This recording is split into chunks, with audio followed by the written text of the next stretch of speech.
Hello, good morning and welcome to this breakfast research series presentation. Many familiar faces here today, and thank you for coming in so early. The business research series is, as always, about the practical application of research. The other is to reach out to the business community and share some of the insights that our world-class faculty are developing. And the idea is that we're coming together, joining research and practice, we can start to achieve our vision, our aim of providing a real-world impact change in the world of business and leadership. And the best research, actually, from which are papers we've presented to our own award committee, are actually presented in these research breakfasts.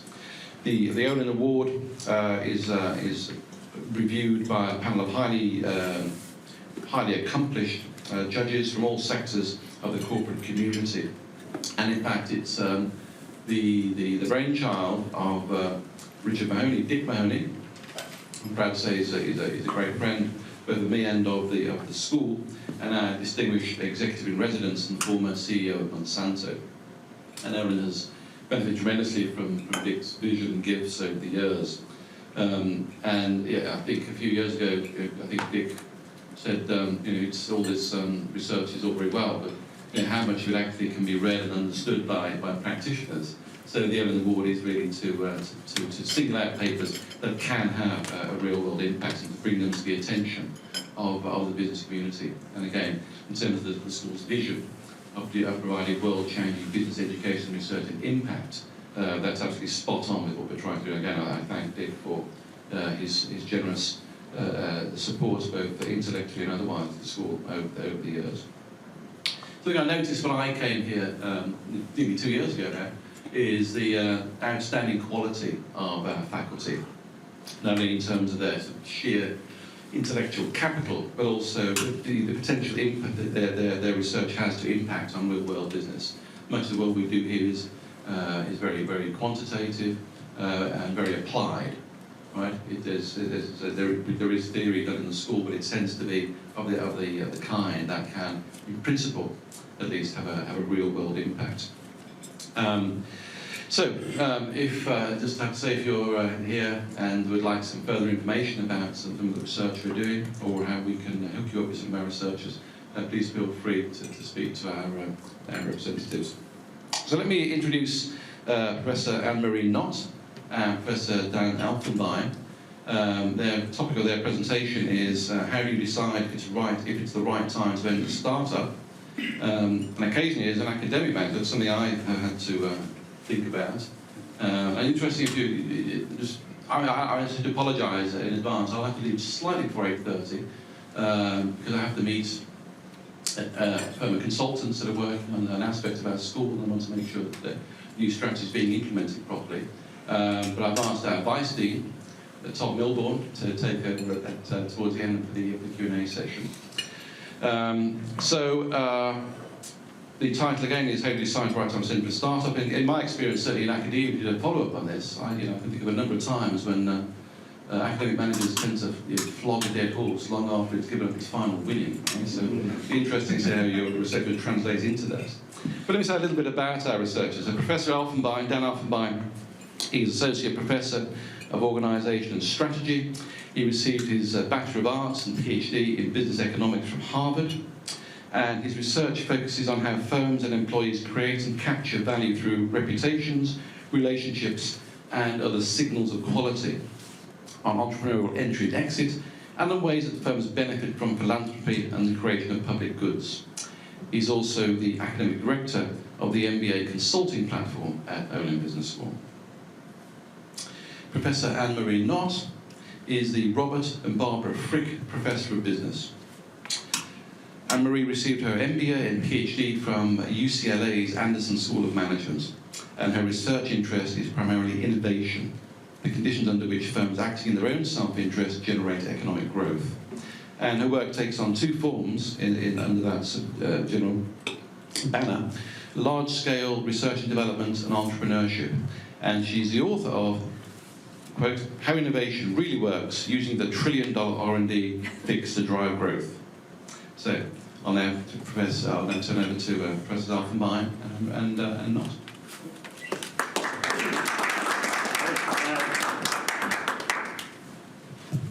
Thank you, Dean Taylor. Thank you, Professor Mahoney, for the opportunity to talk about our Professor Mahoney. Professor. Have you not been promoted to professor? No, I have no promotion. He should be an honorary professor.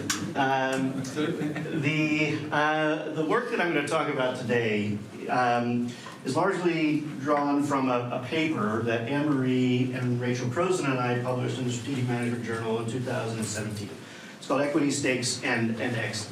And while my fantastic colleague Anne-Marie has already been introduced, let me also just give my shout out to our third co-author here, Rachel Croson, who is now the Dean of the School of Arts and Sciences at Michigan State University.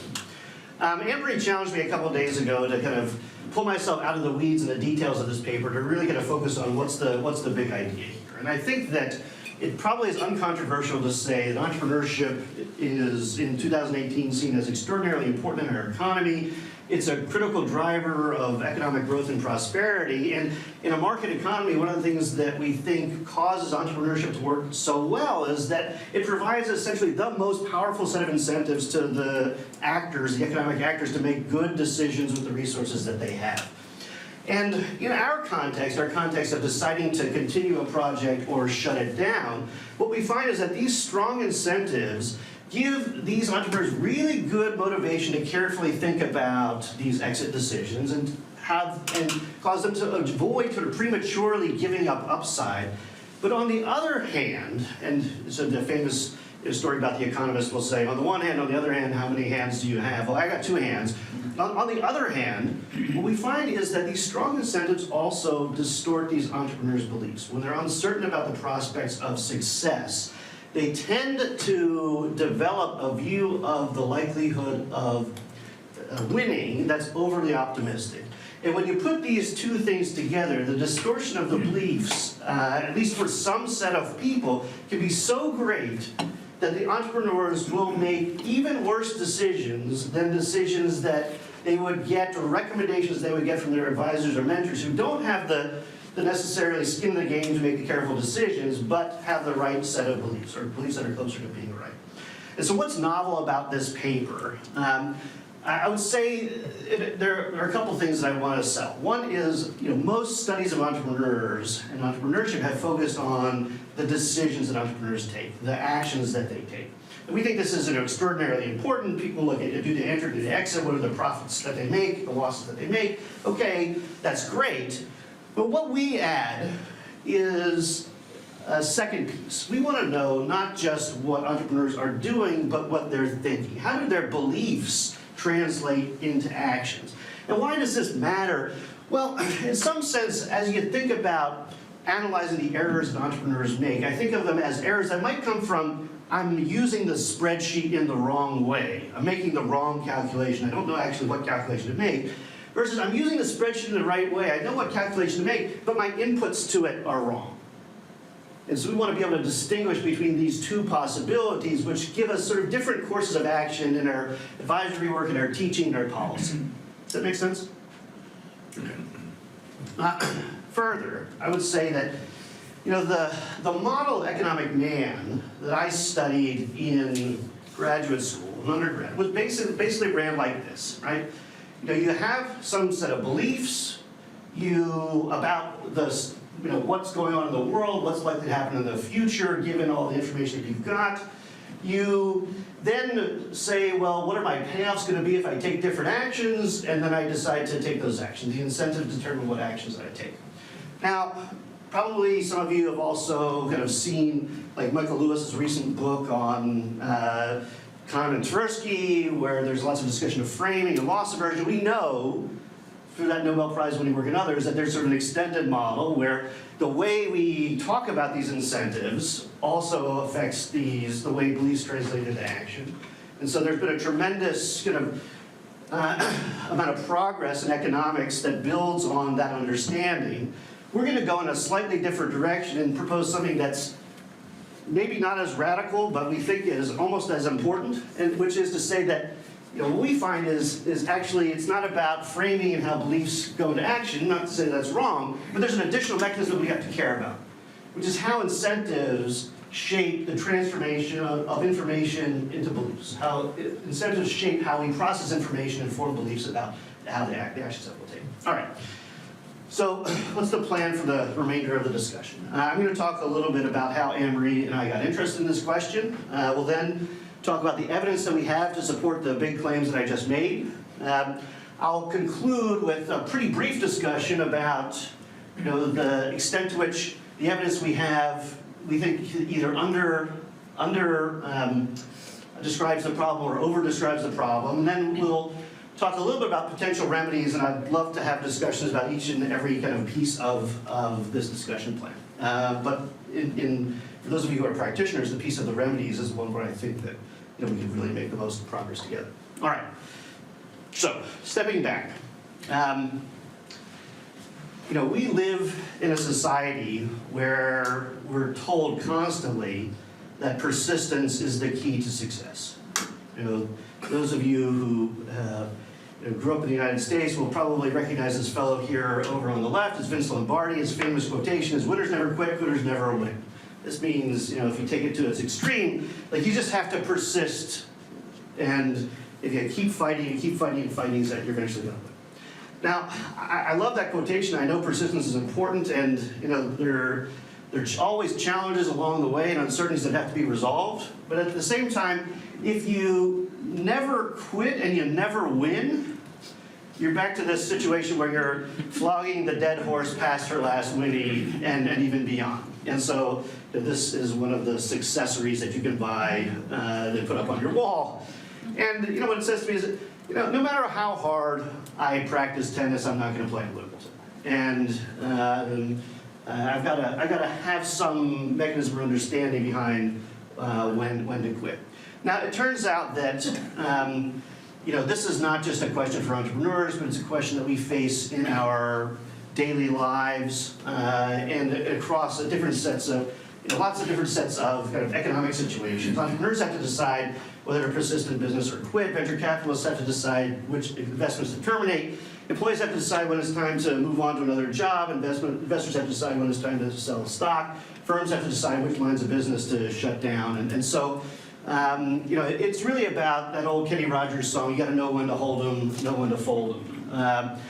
Now, these things are not trivial to study, but where we have good academic work, particularly in the venture capital industry, it suggests that up to 75% of the heterogeneity in VC performance can be attributed to how effectively they terminate investments. It's not betting on the good things that drives the performance as much as stopping continued investment in the bad projects.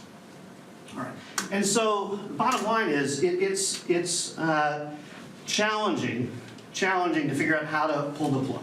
And Anne-Marie and I have been kind of talking about this for quite a while, and began by a really kind of deep dive into the literature that documents all the different ways in which organizations kind of persist in bad situations. The problem that we found was that very often this idea of persisting too long was not precisely defined, right? You kind of see an organization losing money, and you just, every quarterly loss can't be a failure that drives exit, right? Sometimes you're going to be in a bad situation that's going to involve a turnaround. So we wanted to think more deeply about what that meant. And so, question to you, maybe I've already answered it rhetorically, but if you're in an uncertain world, and your best estimate is that your project's going to lose money, is it time to pull the plug? So the answer is it depends, right? The market could turn around. Your best estimate today might be different if the market changes, and the market might change. Your best estimate today may assume that your organization isn't capable of something that, with some small tweak, it actually is capable of doing, right? So you may learn something about your organization that changes that. You may learn something about the market that changes that perception of what the profitability of your business is. And the result is that in reality, you might want to operate for a loss, at least for a while, even an expected loss for a while, to learn more about your market or about your organization, to be really sure that you're not prematurely giving up that upside of success. And there was a new branch of financial economics and mathematics that was invented in the 70s and 80s, which generated a bunch of math that we now call real options theory that describes this, right? And so this was kind of background to really trying to precisely understand what it means to be too late. We don't want to have a definition of being too late that doesn't account for this option value, this learning value, this careful choice that helps you eliminate the likelihood or reduce the likelihood of making prematurely foregoing future gains. We want to have a very kind of well pinned down understanding what the baseline is.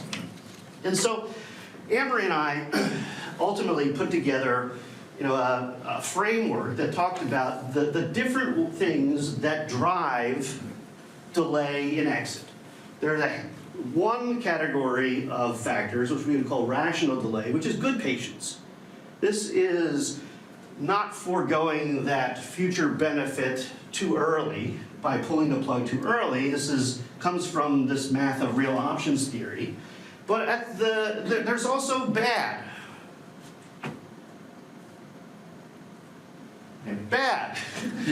delay. So good delay and bad delay. And probably a number of you in your either work lives or in your MBA curriculum have heard of this idea of escalation of commitment. We could generally think about this kind of bad delay as being labeled as escalation of commitment, but it comes from, in our view, two main sources, and maybe their interactions as well. One source is just a misalignment between the incentives of the owners and the incentives of the decision makers. So if I'm playing with somebody else's money and I'm getting a wage to keep in business, I'm happy to keep on going, not shut the thing down, because I'm making money and the owner's not. Who cares? The other piece is what we would call behavioral delay, which comes from a whole set of some psychological biases around accurately assessing the real situation. And we then took that framework and studied exit in the banking industry. It turned out that there were about a couple thousand exits in the banking industry after a big rule change in the mid-1980s. And Amory and I dove into that world, trying to look for different kind of empirical footprints of these three different categories of delay. Delay that's kind of good delay from patience and bad delay from escalation commitment and psychological or behavioral biases. And what we ended up finding was a bit of evidence for each of these three types in the observed exit behavior of US banks. There's also some suggested evidence that these were additive together. And that was our original foray into this question of what are the factors that keep organizations in business longer and maybe too long. Now, our next step was to dive into the entrepreneurial context. And one of the nice things about the entrepreneurial context is we don't have this top problem, right? There is no organizational delay coming from misaligned incentives because entrepreneurs get 100% of what they produce. That's the definition of an individual sole entrepreneur. And so that kind of makes our life a little easier. It also allows us to dive into the piece that's been least explored in the academic literature, which is this behavioral delay, the psychological bias. When we looked at banks, what we found is, banks are pretty insensitive to having a bad quarter compared to having a good quarter in terms of the odds that they would continue to be in business. And this kind of gave us some sense of, well, why are they more sensitive to good news than bad news in terms of the likelihood of extending their lifetime even when they're going to fail? And that's what we really wanted to dive into in the paper that has been distributed to you. And so doing this as a lab study had a number of benefits for us. One is having complete control over the setting allowed us to eliminate, the real world is messy with more factors, more explanatory factors than you have data points. It's oftentimes. Here we were able to eliminate a lot of the other potential explanatory factors for why people would stay in business. Critically, since we had control over the setting and could design the game, we were able to define precisely what the optimal exit point is. It's actually kind of a challenging math problem. I'll try to describe it without making it too obscure. And finally, it allowed us to, when we're looking at banks, quarterly reports and exit behavior, all we're looking at, again, is like those traditional studies that look at their actions. But what the lab study allowed us to do is not only look at the actors' decisions, their behavior, but also to measure at each point in time their beliefs. And this is what's going to allow us to think about how bias really impacts decision making. All right, so let me try to outline the experiment at a 30,000 foot level. Imagine you're starting a new business and you've got a 50% chance of starting a profitable business and a 50% chance of starting an unprofitable business. You know what the payoffs would be from a profitable business, you know what the payoffs would be from an unprofitable business, but you don't know before you start which one you're going to be in. And once you kind of enter the market, you start to get, if you're an unprofitable business, signals from this red distribution. Sometimes your signals are really clear that you're an unprofitable business. Sometimes your signals are not so clear about whether you're a red versus blue. Or if you happen to be blue, you're getting profit signals from this blue distribution. Again, sometimes your signals are very clear that you're blue, sometimes they're not so clear that you're blue. And the challenge is to learn over time as you accumulate multiple signals about whether you're blue or whether you're red. This is what economists and mathematicians call an optimal stopping problem. And I guess because, when you quit, you get zero forever. You don't want to, you'd rather quit than stay in business if you're red. If you stay in business and you're red, you're going to continue to lose money. So this is what economists call an optimal stopping problem. It has some nice mathematical properties. One of the properties is that at each point in time, you can form a belief about the likelihood that you're red versus blue. Well, in the paper define this variable as the likelihood that you're blue, which is good. And so that belief evolves over time as you get more information. If you're in a bad business, ultimately it's going to go down to zero, because ultimately you will learn that you're, after you lose enough money, you will be sure that you're zero. For those of you who've kind of done a little math in Bayesian thinking, kind of this is governed by what we call Bayes' rule. But this math also has a nice property that, well, the way you maximize the value of this opportunity is to define a threshold of beliefs below which you exit. And you stay in the market until you hit that threshold. That's the way you maximize the value of this quote-unquote option, this option to terminate or option to continue. All right, and so we designed the experiment so that we can detect both the beliefs of the people who are subjects in the experiment and the exit thresholds that they implicitly use to get out of the market when we put them in this situation. I'm not going to take any questions from Jackson during this. Good. And so how does this work? We have a treatment group where 50% of our subjects are allocated to one of the blue firms and 50% are allocated to one of the red firms. They don't know which, but they do know that they got a 50-50 chance of being in one setting versus another. Before they start the game, we ask them what their beliefs are about the likelihood they're a high profit firm. And critically, we don't just ask them, we pay them. We pay them in such a way that they make the most money if they accurately report their beliefs. So I'm going to wave my hands a little bit here, but say that behavioral scientists have figured out a way, using a proper scoring rule, to incentivize people to say what they truly think rather than what they think other people want them to think. So we ask them that, we pay them for that. Then after they begin the game, they get both the profit and loss from, they start to accumulate the profit or loss from the business, whether it's low or high, so it could be a loss or a gain. They then report their belief again and continue this until they decide to exit from the game. So this is our group of entrepreneurs. We compare this against a control group of people that we call advisors. The advisors do exactly the same stuff as the entrepreneurs, except they don't pull the profits or losses from the business. And instead of making an exit decision, they recommend every period whether the business should continue or it should exit. Now we implement this not in the real world, but in a computer lab with undergrads from a big Research One university. They're playing a simulation that looks like this. If you were an academic audience, I try to convince you that the experiment was done carefully and well. But for you guys, since you know me, you know it was done carefully and well. So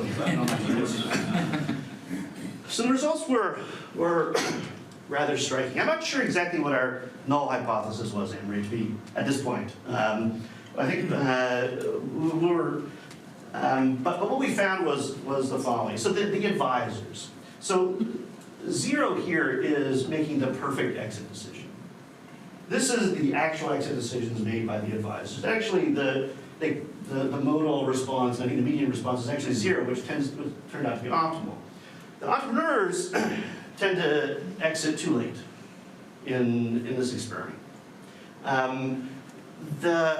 A different way of depicting the difference in exit behavior of entrepreneurs and advisors is this Kaplan-Meyer survival plot, which is just a fancy way of saying, like, the red line represents the entrepreneurs in the bad condition who stayed in at each point in time over the course of the experiment. The blue represents where the advisors recommended exit.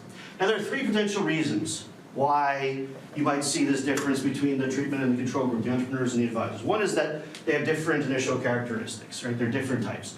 So we use random assignment to control for that problem. We can document the evidence that these groups look the same on all the observables. The second problem, or second potential answer is that, hey, these entrepreneurs needed more certainty about being a low type before they exit. They have a lower exit threshold.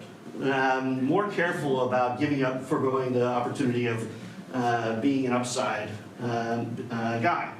And then the third is that the entrepreneurs have more positive beliefs about being a high profit guy, so they take longer to reach whatever threshold they have. All right, so long story short, we do analysis that analyzes first the difference in thresholds, right? And what we find is, hey, actually these advisors are calling it quits too soon, because they're not getting any upside from staying in. So it's actually not that surprising. The entrepreneurs actually have a pretty good trigger, right? Their trigger is actually just slightly below where the math says it should be, but heuristically it's pretty darn good. And so that is causing them to exit later, but that's actually a good, mechanistically, sort of hooray for incentives, hooray for whatever we're teaching them. On the belief side, this is where we're getting kind of more action and distortion, right? And so what we find is that this solid blue line is for the guys who are in bad businesses, the average of their beliefs. The dotted line is the average of the beliefs of the advisors, the control group. And we see, especially as you kind of get towards the end of the game, a reasonably large gap between the beliefs of the entrepreneurs and the advisors. The advisors are coming closer to the truth, which is that this is a bad business, and a lot of the entrepreneurs are just never giving up on this. They're never really... Is that the relevant question? Is it a good or bad business? Is that the belief? Yeah, exactly. This is their reported belief about is it a good or bad business, exactly. And so these entrepreneurs, at least some segment of them, are never getting to admit that it's bad. All right. As we probe into that more deeply, there turned out to be a bunch of potential alternative explanations for that dynamic. One is that, hey, simply we're less sensitive to new information of all types. But what our experiment allows us to do is actually look at whether entrepreneurs and advisors are differentially sensitive to positive surprises to their beliefs versus negative surprises, good news versus bad news. And the best summary I can give is that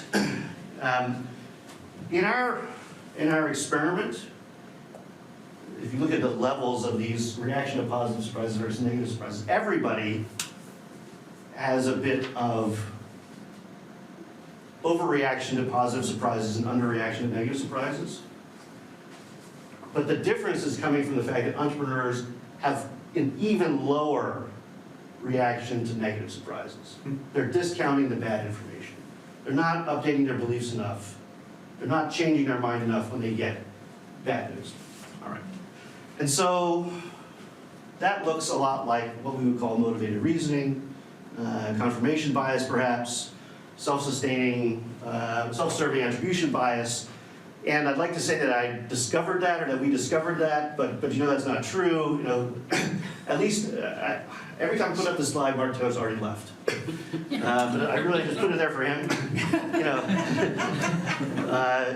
Francis Bacon, like 400 years ago, had recognized that we had a tendency to skew our beliefs towards what was desirable. And so in some sense, we're recovering that. But despite the fact that Francis Bacon knew that 400 years ago, our models in economics really haven't incorporated that. And so again, one of the things that Anne-Marie and I would like to become more recognized on the basis of this study is that we need to think more about how our incentive models impact how people interpret and form beliefs about what's going on. This study has, of course, numerous limitations. Certainly, we are using not real entrepreneurs, not people from the real world, but college students. They're often business-trained college students, but they're college students nonetheless. In follow-on research, I've done a bunch of simulation modeling.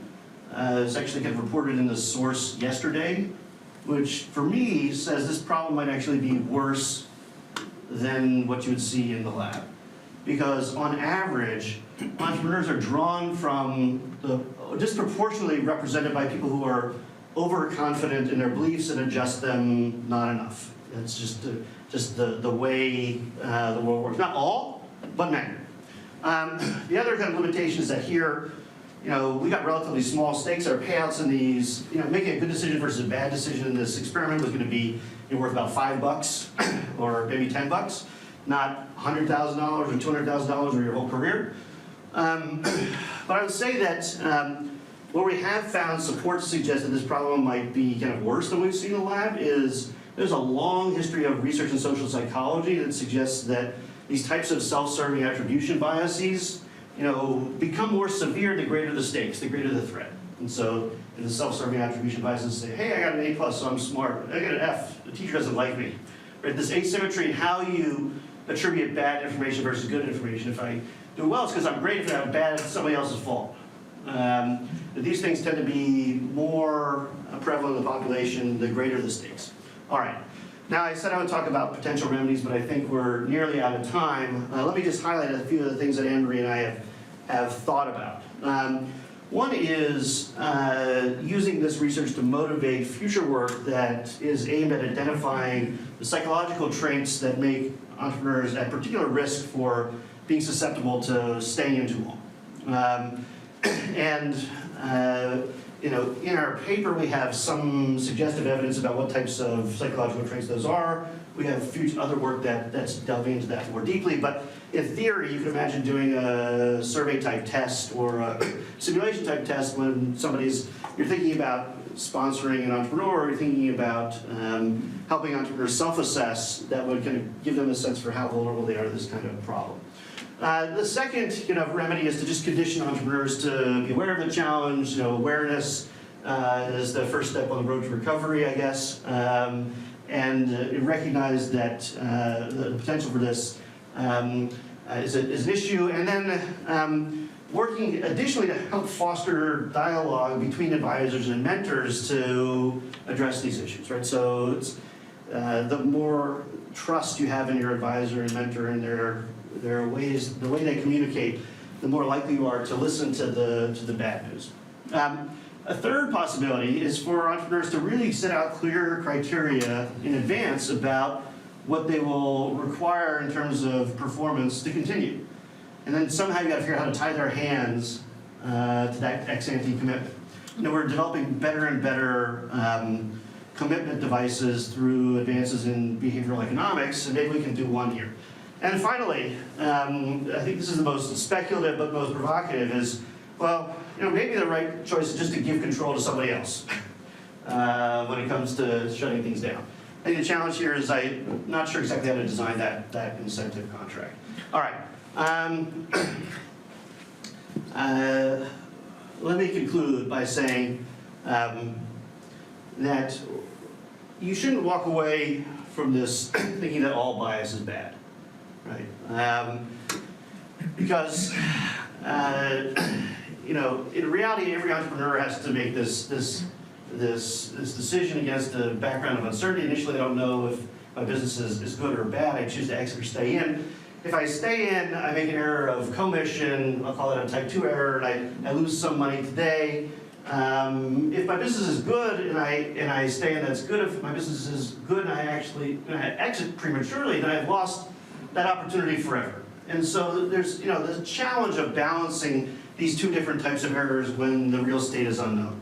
And one of the things that we find in our study is, hey, look, on the plus side, maybe this bias at a sort of social level, insulates us against foregoing some of those good opportunities too early, because humans tend to overreact to the most recent information and forget the whole history. In another way, we're not fantastic Bayesian updaters.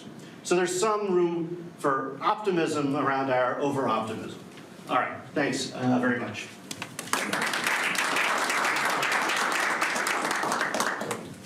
Thank you, Dan, for presenting your work with Anne-Marie. Wanted to make sure we left some time here at the end for questions of these two. So, you gonna sit down? I will sit next to Amber. Okay.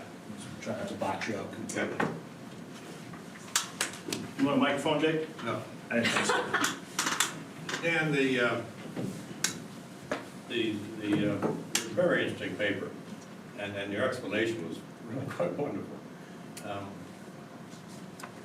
If you were dealing with entrepreneurs, the difference between, I'm asking a question, the difference between somebody who is a one-man show, one-woman show, whatever, versus somebody in a corporation, I think there's an extraordinary difference. And at one time, we did more venture capital than any company in the world. We started up Genetics, Genentech, Biogen, Collagen, we're in on all those.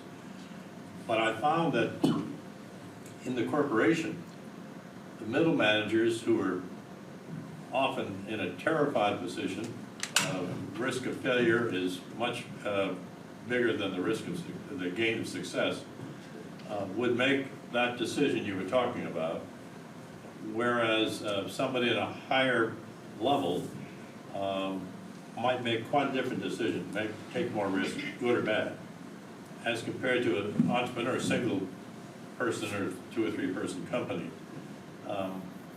And that would be an interesting thing to, I think, to understand where they are. And if you're making this a reference to a corporation rather than an entrepreneur, because corporations behave very differently than entrepreneurs. The second thing is that third point you made on that slide. I forget what that was. I think that's probably the most powerful point you made there. On the remedy slide? Yeah, can you get that? Sure. I think so. So that would be, I think, slide 30. No, you had well,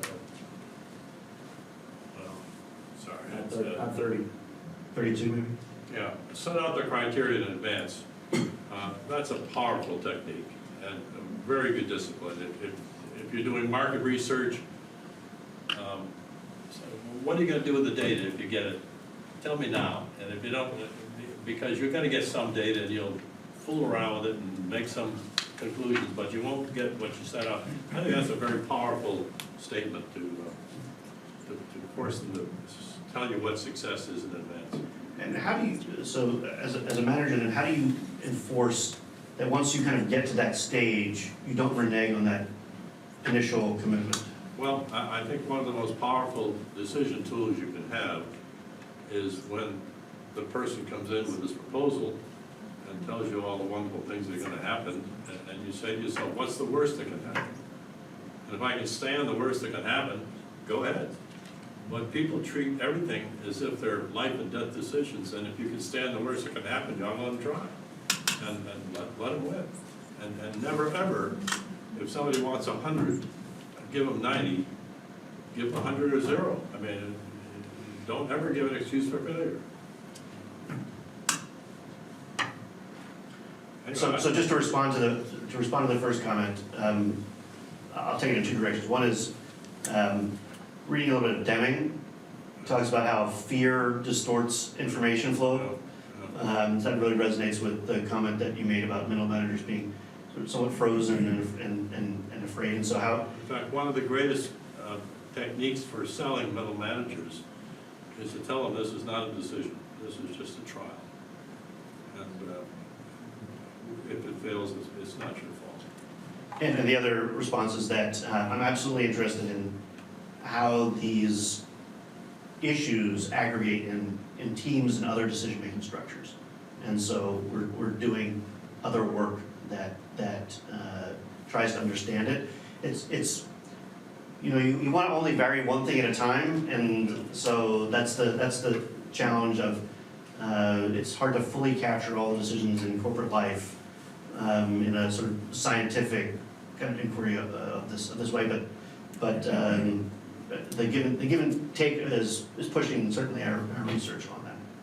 And let me also respond. So the problem is worse in organizations than it is for entrepreneurs. Our first study, which was less controlled, showed that if you had an additional level of hierarchy, that you had more delay. A lot more. Yeah. Dan? Thanks for this. I've forgotten about how much I missed your classroom presence and the fear of being cold called. Anything X or hell, as they say. I'm wondering, so given this research, what would your conclusion be about the rationality of the entrepreneurs behind Uber, which is not profitable, but by rights a successful business, and a mildly profitable business, modestly profitable, like Locker Dome, which is here in town, that is profitable but isn't as widespread as Uber has become.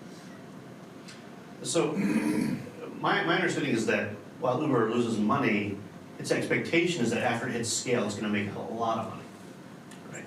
And so there's some risk there, but as they look at the path to profitability, it's visible.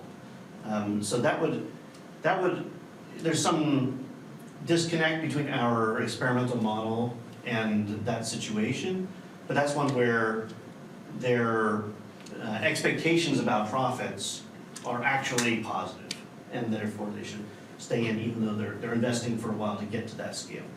The Locker Dome story I don't know as well.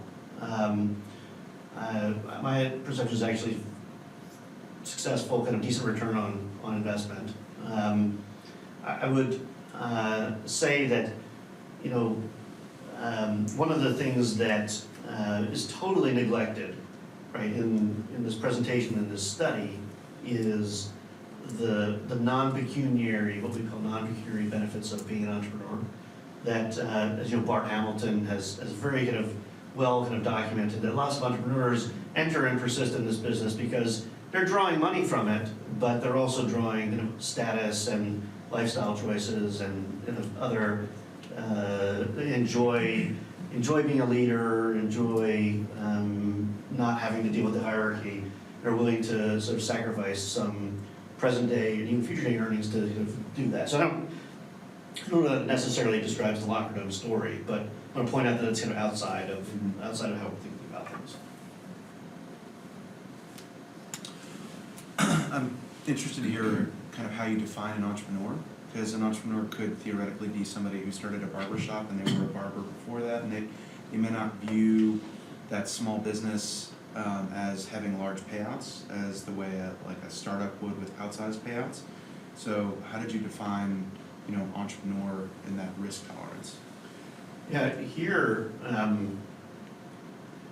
we're being very reductionist and saying you're an entrepreneur if you have 100% control of the decision rights and 100% control of the cash flow.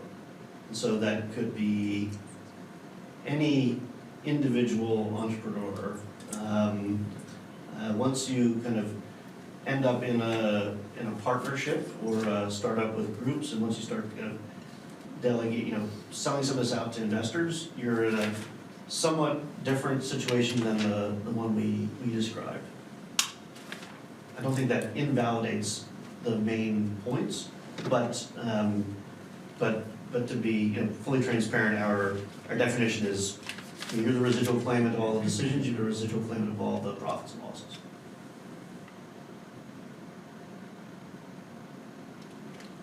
Questions?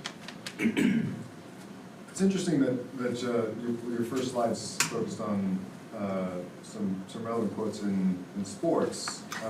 The parallels to athletes, amateur athletes considering whether to stay or exit based on the profit motive of going pro is an interesting one too.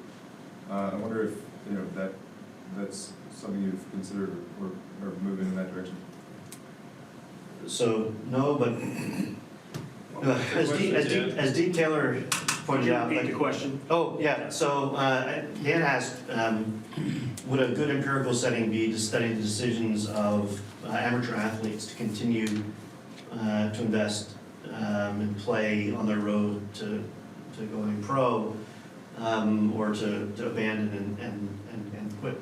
I think it's a great setting that's near and dear to my heart, since my cousin is the #1 ranked women's squash player in the U.S., and I think every one of her family members said you should quit this and go to college, and she didn't.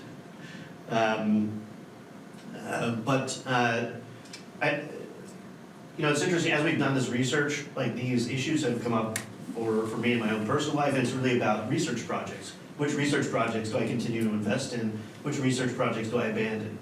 And that's not an easy choice, but it's the same kind of structure of we have noisy feedback, we have uncertain prospects, we don't know how it's going to be received. The feedback comes in very chunky ways, like referee number 2 doesn't like your paper. Do you give up, or do you just persist through? And so I've often wondered the degree to which I'm susceptible to these same issues and challenges. But that being said, to step back from a moment, I think there's most successful ventures do need some level of optimism and confidence, right? To get you through the bad times, to motivate the people around you to ignore the bad signals. And the question is how to keep that without falling prey to the negative parts of that and the bias that underlies it. And so I think these things truly are at a tension with one another in our daily lives and also in our economic and leadership lives. We want to show some confidence for the new initiative, even when it's uncertain, because the people around us are responding to how we process that information. At the same time, if we never quit, we never have objective, dispassionate analysis, we can end up really destroying the organization, so. Yeah, the professional sports market has been used a lot as a laboratory for trying to understand a little bit of what you're teeing at with calling it a trial versus we're investing and going all in, is trying to understand how incentives will work. So the trade-off that Dan and Anne-Marie teed up in their slides is when you go to the lab, you get to control everything so that there's not 16 moving parts or 1,600 moving parts, but the financial incentives you can provide are peanuts. And then when you look in the professional sports laboratory, outside of squash anyway, there's going to be massive payoffs to be there, but there's no way to kind of control it. So there's some pretty cool things related to like PGA Tour, to get better performance at the Masters where the stakes are a little bit higher in some of the tournaments. Bill? Yeah, I shouldn't risk this. I'm a physician, I'm a retired oncologist. And I was just thinking how I would compare this to what I did for 40 years, which is take care of cancer patients. And of course, your expectations at the beginning of treating anybody with cancer is high. The patients has the same high expectation. And I don't know how easily I can make this analogy, but basically, if you have to be constantly assessing your business just like you're constantly assessing your patient and to see if he's responding to he or she is responding to your plan. And if there's some signs that things aren't going well, some doctors choose to ignore that because they're so optimistic that the treatment they recommended is going to be successful that when it's starting to go south, they don't necessarily see it. And so expectations are a big part of being an entrepreneur, and I'm saying being a health entrepreneur for individual patients. So each patient is a business, an entrepreneurial business for me, and I want them to succeed because then I'll succeed too. So anyway, without dragging this out too much, so when I see things are going south, what are my options? Well, first I have to be not so self-delusional. We already discussed that. I have to be honest and recognize signs of potential failure. But my options, if I finally am honest that things aren't going well, I can, one, change therapy and do something different. Two, I can change my strategy. And I've had some talks with some people about this too, but by that I mean, instead of trying to cure somebody, because you know that the patient maybe hasn't responded to the first therapy, but you also know that the second and third line treatments don't work very well. So maybe it's time to be honest with yourself, and rather than continuing to give treatment after treatment after treatment, of which are unsuccessful, realize at what point do you pull the plug and say, it's time for palliation. And palliation is not a bad thing, especially if you're over-treating somebody and causing more suffering by being self-delusional and not being honest with yourself and with your patient. And then the other choice would be, in my business, would be a second opinion. Maybe I should write a paper, sounds good. And it's get a second opinion that, you're so immersed in the whole thing and you're so, you get wrapped up in doctors, a lot of doctors, especially cancer doctors, take this as a personal defeat. I mean, we can't lose. We're going to continue to keep pushing. Well, maybe it's time to just, ask somebody else what they think. So by the same token, I think that that's why I wanted to relate it to this and relating it to what you're talking about. And again, I don't know anything, but when things start going south, the other options are if you can, and maybe you mentioned this and I missed it, but if you can recognize and be honest and see the signs of your business starting to fail, then you can change your strategy. You can seek out a corporate partner, get another opinion, or try to be acquired. I mean, whatever, all those options. So I think that's so important because it doesn't mean that because things aren't going well, that road has to be, is set in stone. You can certainly, there are other options, as you say. I think this kind of information is really important. When I first came here this morning, and Bob asked me to drop by and see what I thought. I wasn't sure how relevant this would be, and all of a sudden I go, it's a lesson for life and for any business or any venture. But I think the key, as far as I'm concerned, is that this kind of information can lead people, not to necessarily accept failure or get out while the getting's good, but to actually change the way they're approaching their problem and make the ending happier than it would be otherwise. I think that's exactly the summation I want. We'll take one more question, and I'll come back to Bill. Yes. You mentioned one of the possible remedies is to set out the key criterion for exit. Now, my question would be, would an entrepreneur set a different set of criterion than an advisor would? Because entrepreneurs may be more risk, leaning as opposed to advisors. So is there a disparity even there to set the initial criterion to be at a significantly different point? That's a great question. I haven't thought about that. Well, you actually have, because you said they have different thresholds. Yeah, so they are setting different criteria for when to pull the plug. Yeah. But are they setting it up, up front? Yeah, As so, part of the contractual form, too. So per Emery's comment, I think, your first order expectation would be that the advisors would be more conservative, have a more sensitive exit point than the entrepreneur. I think that's probably right, and something to be aware of. All right, so I'm going to leave a few minutes for people that can mingle around and ask, the questions that we have here. The notion that Bill had just said there at the end is, hey, this actually relates to the real world, it relates to business. It's exactly the impetus that Dick Mahoney charged us with at this point a little over a decade ago. He may have been preaching it long before that, but I think our dean started listening about a decade ago. And that's exactly what this series is supposed to do. So please look forward to more of these. I want to thank both of our co-authors here today for delivering their research. Always want to thank Dick Mahoney for making all of this happen across the board, and thank you for being here. So hope to see you next time.